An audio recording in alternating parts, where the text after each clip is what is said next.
20 बड़ी और अहम खबरें। नागालैंड और मेघालय में आज नई सरकारों के मुख्यमंत्री शपथ लेंगे। मेघालय में कॉनराड संगमा सुबह 11 बजे फिर सीएम पद की जिम्मेदारी संभालेंगे। वहीं नागालैंड में नेफ्यू रियो दोपहर 1:45 पर 5वें कार्यकाल की शपथ लेंगे। दोनों राज्यों में शपथ ग्रहण के दौरान प्रधानमंत्री मोदी, गृह मंत्री अमित शाह रहेंगे मौजूद।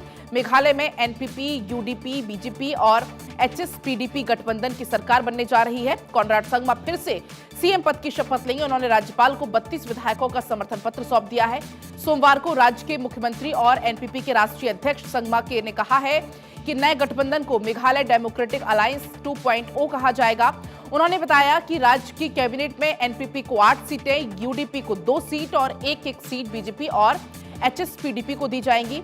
नागालैंड में फिर से एनडीपीपी बीजेपी गठबंधन की सरकार बनने जा रही है। राज्य में नेफ्यू रियो 5वीं बार मुख्यमंत्री पद की शपथ लेंगे। राज्य की 60 सीटों वाले विधानसभा चुनाव के नतीजों में एनडीपीपी बीजेपी ने 37 सीटें जीती थी। उधर जमीन के बदले नौकरी के मामले में सीबीआई की टीम ने सोमवार को सुबह लालू यादव की पत्नी और आपको बता दें पूर्व मुख्यमंत्री राबड़ी देवी से उनके घर पर पूछताछ की। 2 अफसर की टीम पटना में 10 सर्कुलर रोड आवास पहुंची तो आरजेडी नेता और कार्यकर्ता आवास के बाहर धरने पर बैठ गए। आपको बता दें नौकरी के बदले जमीन के घोटाले के मामले में कथित संलिप्तता को लेकर लालू यादव से सीबीआई आज दिल्ली में पूछताछ करेगी। लैंड फॉर जॉब स्कैम में सीबीआई की चार्जशीट पर कोर्ट ने समन जारी किया है। सीबीआई ने चार्जशीट में लालू प्रसाद यादव के अलावा राबड़ी देवी और 14 अन्य आरोपियों को बनाया है। इसके साथ ही 15 मार्च को कोर्ट में लालू, राबड़ी और मीसा के पेश होने के आदेश भी दिए गए हैं। सीबीआई ने मई 2022 में लालू, राबड़ी और 2 बेटियों मीसा भारती और हेमा यादव समेत करीबियों और परिजनों पर 17 ठिकानों पर छापेमारी की थी। सीबीआई ने इस मामले में इस साल मई में लालू यादव, उनकी पत्नी और पूर्व सीएम राबड़ी देवी, उनकी बेटियों मीसा भारती और हेमा यादव के अलावा नौकरी पाने के बदले में कम कीमत में जमीन देने वाले कुछ अयोग्य उम्मीदवारों समेत 16 लोगों पर एफआईआर दर्ज की थी।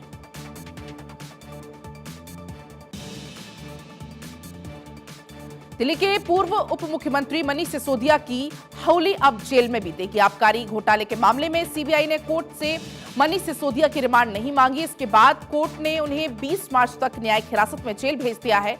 7 दिन की रिमांड खत्म होने के बाद मनीष सिसोदिया को विशेष न्यायाधीश एमके नागपाल के सामने पेश किया गया था। सीबीआई के वकील ने कोर्ट से कहा था कि फिलहाल अभी मनीष सिसोदिया को हिरासत में नहीं चाहिए, बाद में जरूरत पड़ने पर रिमांड मांगी जा सकती है। सीबीआई ने आम आदमी पार्टी के समर्थक के मामले में राजनीतिकरण करने का आरोप लगाया है। मनीष सिसोदिया अब 20 मार्च तक जेल में रहेंगे। आपको बता दें जेल अधिकारियों को निर्देश दिया गया है कि मनीष सिसोदिया के योग करने की अनुमति देने के अलावा अनुरोध पर विचार करें। बता दें आपको कि सीबीआई ने 2021-22 के लिए अब रद्द की जा चुकी शराब नीति के निर्माण और क्रियान्वयन में कथित भ्रष्टाचार के सिलसिले में पिछले हफ्ते गिरफ्तार किया था। मनीष सिसोदिया को फिलहाल राहत मिलती हुई नजर नहीं आ रही है। सत्येंद्र जैन के साथ जेल में अब उनकी होली मनेगी। आपको बता दें सीबीआई ने हालांकि अभी रिमांड में नहीं मांगी है, कहा है आगे जरूरत होगी तो रिमांड पर लिया जाएगा।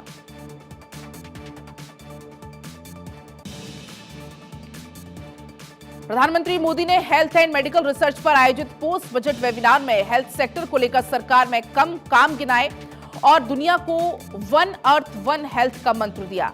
जब कोरोना पीक पर था तब टीके, दवाई, इंजेक्शन जैसी चीजें हथियार बन गई थी। उन्होंने कहा कि कोरोना ने हमें सिखाया है कि सप्लाई चेन बनी रहनी चाहिए। पीएम मोदी ने कहा कि स्वास्थ्य को लेकर लॉन्ग टर्म विजन की कमी रही है, लेकिन अब हमने स्वास्थ्य को स्वास्थ्य मंत्रालय तक ही सीमित नहीं रखा, अब whole of the government approach पर बल दिया है। पीएम मोदी ने आयुष्मान भारत योजना की चर्चा की और कहा कि करोड़ों मरीजों को लगभग 80,000 करोड़ रुपए जो बीमारी के उपचार में खर्च होने थे वे खर्च से बच रहे हैं। हमारा जोर आम जनता के लिए स्वास्थ्य सेवाओं को सुलभ बनाना है। प्रधानमंत्री मोदी हेल्थ इंफ्रास्ट्रक्चर पर जोर देने की बात की उन्होंने और बताया कि छोटे शहरों और कस्बों तक हेल्थ सेक्टर से जुड़ा हुआ पूरा इकोसिस्टम विकसित हो रहा है। देश में 200 से ज्यादा नए मेडिकल कॉलेज खोले गए हैं। प्रधानमंत्री मोदी ने बजट को तय समय सीमा के अंदर सभी लक्ष्यों को प्राप्त करने का लक्ष्य बताया है। राहुल गांधी देश में हो या विदेश में उनके निशाने पर बीजेपी, मोदी और केंद्र सरकार रहती है। कैम्ब्रिज के बाद लंदन में आपको बता दें राहुल गांधी ने एक बार फिर से प्रधानमंत्री मोदी पर हमला बोला और कहा कि विदेशी धरती से वो नहीं बल्कि प्रधानमंत्री मोदी देश का अपमान करते हैं। और तो और राहुल गांधी आवाज को खामोश करने का आरोप लगाया है, जिस पर बीजेपी ने करारा प्रहार किया है। राहुल गांधी इस बयान पर अलग अलग क्षेत्रों से जुड़े हुए लोगों की प्रतिक्रियाएं सामने आ रही हैं और अब मोदी सरकार में अहम पद पर बैठे केंद्रीय खेल मंत्री अनुराग ठाकुर ने राहुल गांधी को आड़े हाथों लिया। उन्होंने मीडिया से बातचीत में कहा कि राहुल गांधी बिना सोचे समझे कुछ भी बोलते हैं, वो देश का अपमान हमेशा से करते आ रहे हैं। राहुल अब विवादों की आंधी बन गए हैं। उन्होंने कहा कि राहुल अपने विदेशी दोस्तों, विदेशी एजेंसी या फिर विदेशी चैनल क्यों ना हो, सबका उपयोग करके भारत को बदनाम करने के लिए कोई भी मौका नहीं छोड़ते। अपनी नाकामी छिपाने के लिए राहुल ये सभी काम कर रहे हैं। तो राहुल गांधी के बयान पर अब अनुराग ठाकुर ने पलटवार करते हुए जमकर निशाना साधा।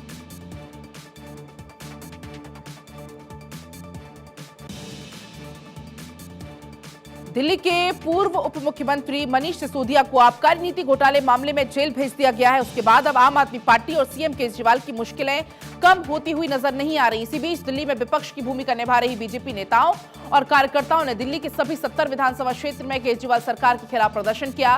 बीजेपी कार्यकर्ताओं ने सिसोदिया और सत्येंद्र जैन का पुतला फूंककर होली का दहन भी मनाया और बीजेपी ने जोरदार हमला भी बोला। बीजेपी ने सीएम केजरीवाल पर हमला बोलते हुए कहा कि नई शराब नीति को केजरीवाल ने मंजूरी दी थी। इसके अलावा केजरीवाल सरकार पर जल बोर्ड जैसे कई विभागों में भी घोटाला करने का आरोप है। आज उसी भ्रष्टाचारी दिल्ली सरकार का पुतला दहन किया जा रहा है। होलिका दहन पर दिल्ली सरकार के भ्रष्टाचार का दहन कर रहे और आगे भी बीजेपी इस लड़ाई को जारी रखेगी। उन्होंने कहा जब तक दिल्ली के मुख्यमंत्री इस्तीफा नहीं देंगे तब तक लड़ाई जारी रहेगी। तो आम आदमी पार्टी के खिलाफ बीजेपी ने यहां पर प्रदर्शन किया, हल्ला बोल प्रदर्शन किया। दिल्ली की सभी विधानसभा सीटों में प्रदर्शन किया गया और यहां पर पुतला दहन किया गया। आप देख सकते हैं तस्वीरों में सिसोदिया और जैन का यहां पर पुतला फूंका गया। आम आदमी पार्टी पर भ्रष्टाचार का आरोप लगाया।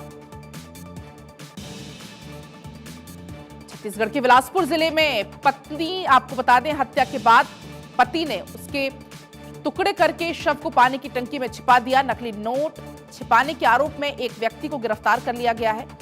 पुलिस अधिकारियों ने सोमवार को ये जानकारी दी। बिलासपुर के एसपी संतोष सिंह ने बताया है कि शहर के सकरी इलाके में महिला की हत्या के बाद शव को छिपा दिया गया, पानी की टंकी में छिपाया गया और नकली नोट छापने का ये आरोप में पवन सिंह ठाकुर को गिरफ्तार कर लिया गया है। पुलिस ने पानी की टंकी से पॉलिथीन में लिपटे हुए महिला के शव को 6 टुकड़ों में बरामद किया है। सिंह ने बताया है कि रविवार को एंटी क्राइम और साइबर यूनिट की टीम को उसलापुर क्षेत्र में पवन सिंह ठाकुर के मकान में नकली नोट छापने और उपयोग में करने वाली सूचना मिली थी। उन्होंने बताया कि सूचना मिलने के बाद पुलिस ने जब छानबीन की तो वहां से नकली नोट छापने की मशीन भी मिली है। नकली नोट बरामद किए गए हैं। सिंह ने बताया है कि घर की तलाशी के दौरान पुलिस ने महसूस किया वहां पर एक अजीब तरह की बदबू फैली हुई है। पुलिस दल ने जब घर की तलाशी ली तो बाथरूम से लगे हुए एक कमरे में सफेद रंग की पानी की टंकी खाली रखी हुई थी। जब पुलिस ने टंकी का ढक्कन हटाया तब उसके अंदर से 6 टुकड़ों में पॉलिथीन से लिपटा हुआ एक महिला का शव मिला।